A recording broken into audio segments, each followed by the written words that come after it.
What's up, YouTube? Today it's a GEC knife.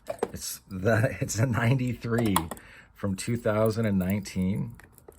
Oh, by the way, I would very much recommend the tube poppers.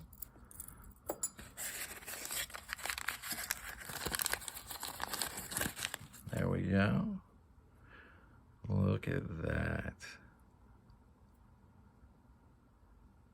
The Cocobolo will continue to get dark, but I do hope that some of it stays lighter, but it does darken as it ages. You can see, it's got the white parts, lighter. Hopefully they stick around.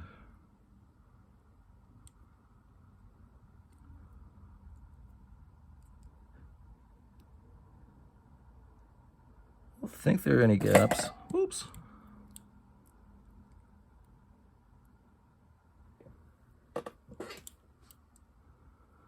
Let's open her up. I think I just dropped the button. Who knows? Who knows? I'll have to look for it. So obviously, swayback, sheep's foot, Cocobolo, cloud shield, keyhole shield, whatever you want to call it. Great fit and finish. This cost a bunch of money. And yeah, that's exactly why I'm getting a little bit of this on there. And this is a kind of knife where, like, honestly, I like it so much. There's a really good chance this will never get used. Maybe, maybe I'll change my mind, but this is just so gorgeous. And I have other knives that are less so. Like, that's what I use my, French knives for. Or I have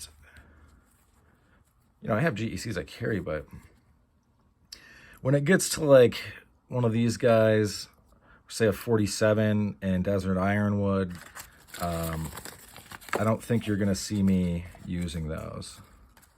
But anyway, thanks for sticking with me to the end of the video, checking out this piece. Pretty killer. That's about all she wrote. Have a good rest of your day. Bye.